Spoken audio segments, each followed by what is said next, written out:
Jean-Marc, bonjour. Bonjour Vous êtes Guillaume. donc médiateur et formateur de médiateurs. Quand on a préparé cet entretien, vous m'avez parlé de la maïeutique comme étant un processus central au cœur de la médiation. De quoi s'agit-il? Vous touchez du doigt effectivement le point central de la médiation et ce qui fait que la médiation permet d'aboutir à des solutions un peu incroyables. La maïeutique, c'est quoi? La maïeutique, c'est permettre à des individus de trouver une solution à leur conflit. Dans le paradigme du procès judiciaire, si votre organisation est en conflit avec une autre organisation, vous allez vous en remettre à un juge qui, au bout d'un an, 2 ans ou 3 ans de procédure, va vous dire ce qu'est la vérité judiciaire et va vous imposer la décision. Avec cette idée que si la décision vous est imposée et que vous n'aimez pas trop qu'on vous impose les choses, vous allez peut-être pas être très enclin à exécuter la décision qui vous aura été imposée. En médiation, le médiateur fait ce que l'on appelle la maïeutique, c'est-à-dire qu'il permet, par son art du questionnement, par ses techniques de communication et ses techniques de médiation, il permet aux protagonistes d'accoucher de leur propre solution. Alors, ça ne se fait pas au tout début, un processus une réunion plénière de médiation, en tout cas dans ma pratique, ça dure à peu près 4 heures, et l'étape solution, c'est vraiment la fin du processus. Mais la maïeutique, en revanche, ça commence dès le départ par la connexion à l'un, la connexion à l'autre, par le fait de créer ce climat de confiance qui va leur permettre tout d'un coup de réaliser qu'ils peuvent décider de ce que va être la suite de leur relation contractuelle, que ce soit une décision de rupture ou une décision de poursuite de la relation contractuelle. Et ce qu'il y a d'extraordinaire avec la maïeutique, c'est que chaque fois que je prends en main une nouvelle situation de médiation, je me dis toujours, comment va-t-on y arriver? On a blanc, on a noir, 2 histoires, 2 visions sur la même situation factuelle complètement opposées, l'un qui dit c'est sous garantie, l'autre qui dit c'est pas sous garantie, enfin des choses qui sont apparemment radicalement opposées. Et justement, grâce au processus de médiation, on va essayer de prendre les choses différemment, non pas de savoir ce qu'est la vérité judiciaire, mais savoir ce qui est important pour l'un et ce qui est important pour l'autre. Et à partir du moment où les 2 protagonistes vont être entendus là où ils ont besoin d'être entendus, que la connexion va s'instaurer, que la confiance va s'instaurer, ils vont alors pouvoir coopérer avec une créativité qui est extraordinaire. Dans la 3e étape d'un processus de médiation, au moment du remue-ménage où le médiateur invite les protagonistes à trouver des solutions, il y a parfois 3 pages de paperboard de solutions possibles, quand au départ on avait imaginé la solution blanc et la solution noire. Donc c'est pour ça que la maïeutique est Parce vraiment... qu'ils ont trouvé eux-mêmes. Parce qu'ils ont trouvé eux-mêmes. Et comme ils ont trouvé eux-mêmes, ils vont respecter la décision. C'est ce que je vous disais il y a un instant, parce que voilà, quand les choses émergent de soi-même, que l'on reprend la télécommande de sa vie, effectivement, la médiation permet d'aboutir à des solutions qui vont être pérennes et qui vont être exécutées. Et cette histoire de maïeutique, c'est pour moi le cœur de la médiation, parce que c'est aussi d'une vision de l'homme dont il est question, c'est-à-dire, moi, médiateur, j'ai foi dans toi, organisation A, l'homme qui représente cette organisation A, et j'ai confiance dans toi, la femme représentant l'organisation B, comme étant capable, ayant les ressources pour trouver vous-même votre solution. Donc c'est ça qui est assez chouette, je trouve, dans le processus de médiation, parce que c'est vraiment une vision du monde, et c'est élargir aussi sa vision du monde. Alors, le médiateur, justement, qui est-il? Quelle est sa formation? Quelles sont ses compétences? Ce qu'il faut savoir, c'est que la profession de médiateur, pour l'instant, n'est pas une profession réglementée. La seule profession qui est réglementée, c'est celle de médiateur familial.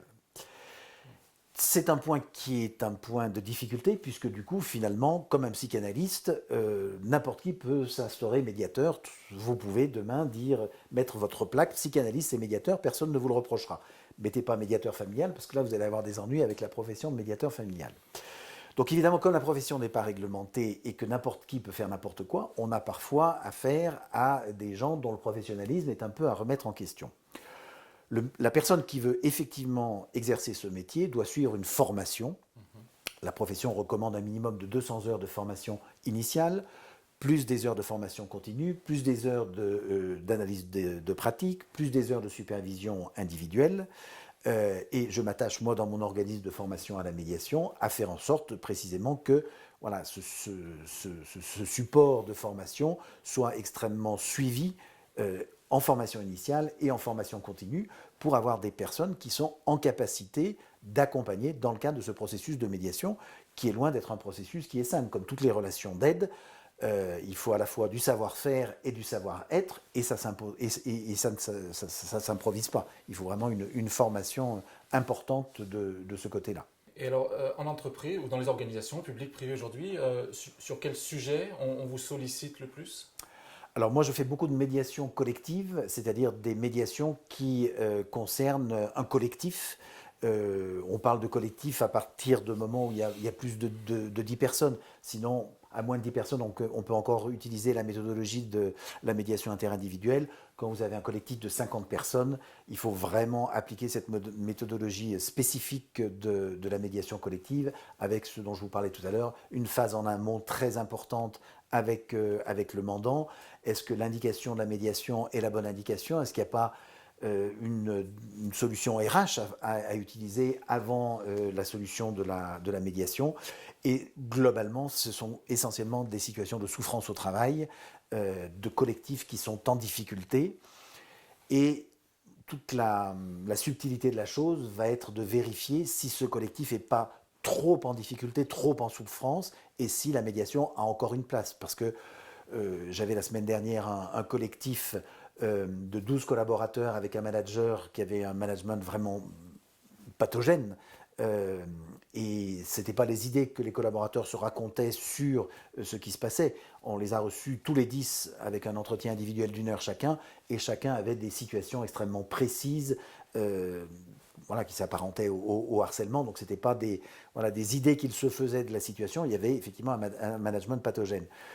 Et on avait en face de ça un manager qui était, ouvrez les guillemets, indéboulonnable, fermez les guillemets, c'est-à-dire qu'on avait bien compris que, quoi qu'il se passe, ce manager ne bougerait pas d'un cran. Quand on a une situation de ce type avec une personne qui est en difficulté pour penser l'altérité, qui n'est pas en capacité de monter sur la colline de l'autre, la médiation à ce moment-là n'a pas de sens et il faut utiliser d'autres solutions. Les conditions n'étaient pas réunies. Les conditions n'étaient pas réunies. Alors peut-être une dernière question, parce que tout ça, ça a l'air moderne. Systémique, c'est un bon mot, systémique? C'est un excellent mot, systémique. Rapide, et la question que je me pose, c'est finalement, qu'est-ce qui fait le succès? Pourquoi ça marche, la médiation? Alors la médiation, ça marche, j'ai envie de dire, grâce au processus, qui est un processus très structuré, avec des étapes, avec un cadre juridique qui donne de la confiance, qui donne de la garantie, notamment ce principe de confidentialité qui est au cœur du processus de médiation. C'est un principe qui va donner de la confiance et qui va permettre aux gens de s'impliquer, de s'engager. Parce que c'est courageux d'aller en médiation. Moi, je suis toujours plein d'admiration pour les gens qui vont accepter pendant 3 heures ou 4 heures d'être en face de ceux qui considèrent comme responsables finalement de leur souffrance, si on parle de souffrance au travail. Donc, c'est dû au processus et c'est dû aussi beaucoup à la personnalité du médiateur. C'est-à-dire qu'il faut un homme ou une femme qui est formé, qui est bien formé, qui a un sens de la psychologie aigu, un sens de la relation à l'autre aigu, qui a fait un travail sur lui-même qui lui permet de ne pas avoir du pouvoir sur, mais avoir du pouvoir avec, c'est-à-dire qu'il est là pour accompagner, il n'est pas là pour donner une vérité, ni pour avoir du pouvoir sur. Donc un sens de la psychologie, un sens de la relation à l'autre, qui est capable, par le travail qu'il fait sur lui-même, d'avoir la neutralité qui s'impose. La neutralité, c'est quoi? C'est ne pas apporter sur la scène de la médiation mes convictions sur le bien, sur le mal, le bon, le pas bon, le juste, l'injuste. On s'en moque complètement de ce qu'est, à moi, Jean-Marc Brett, mon avis sur, c'est pas le sujet de la médiation. Mais pour arriver en médiation dans cette posture de neutralité, ça ne se fait pas d'un claquement de doigts, et c'est pour ça que dans les formations que j'anime, j'insiste toujours sur, certes, le savoir-faire, mais aussi beaucoup le savoir-être. Et on ne peut pas être médiateur si on se contente d'une formation à la médiation et qu'on ne poursuit pas ensuite avec des formations d'approfondissement, de la supervision individuelle et puis des techniques de savoir-être. Chacun fait comme il veut. Ça peut être du yoga, de la méditation, chacun trouve ce dont il a besoin pour pouvoir, en cas de difficulté dans la médiation, retrouver cette verticalité, retrouver cet alignement, et ça s'improvise pas. Oui, parce que par définition, en fait, on est au cœur d'un conflit, donc il y a beaucoup d'émotions dans ce processus. Il y a beaucoup d'émotions, et non seulement il y a beaucoup d'émotions, mais ces émotions, en tout cas pour un médiateur communication non violente comme je suis, ces émotions, il ne s'agit surtout pas de les taire, parce qu'elles sont pour moi, médiateur, ce qui va me permettre d'aller chercher ce qui est essentiel pour ce chef d'entreprise, pour ce patron d'organisation ou pour ce collaborateur. Donc, n'ayons pas l'idée que les émotions, c'est le monde des bisounours. Non, les émotions, c'est pour moi la porte d'entrée pour comprendre ce qui est essentiel pour ce chef d'entreprise ou ce patron d'organisation ou pour ce collaborateur ou pour ses collaborateurs. Donc, les émotions sont essentielles. Mais pour pouvoir les entendre et les travailler, il faut soi-même être assez au clair avec comment c'est accueillir les émotions, les siennes, celles de l'autre. Et c'est si vrai que dans l'organisme de formation à la Gibrette Médiation, on a monté une formation pour consolider le savoir-être des médiateurs. Ce sont 5 jours consacrés exclusivement à l'intelligence émotionnelle et la pleine conscience au travail, pour inviter les médiateurs ou tout professionnel à utiliser les leviers de la pleine conscience et de l'intelligence émotionnelle pour justement avoir cette capacité de verticalité et d'alignement. Donc le succès, c'est autant le processus de la médiation que l'expérience et la sensibilité du médiateur. Complètement, complètement. D'accord.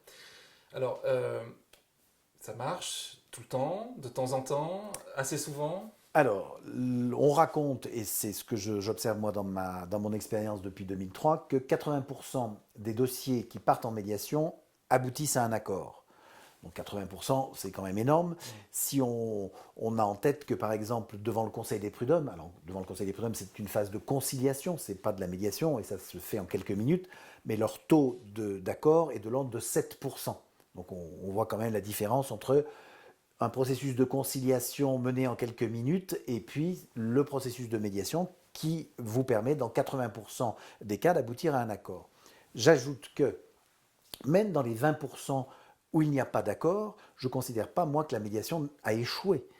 Parce que pendant le temps de la médiation, les protagonistes se sont quand même dit un certain nombre de choses. Et personne, ça c'est vraiment mon expérience et l'expérience de tous les médiateurs qui travaillent sur le sujet, l'expérience c'est que les lignes bougent. On ne sort pas d'un processus de médiation comme on y est entré. Et il peut arriver, et ça m'est arrivé, qu'à la fin de la réunion plénière ou à la fin des 2 réunions plénières, les protagonistes, ce qu'on appelle les médians dans une médiation, n'aboutissent pas à un accord.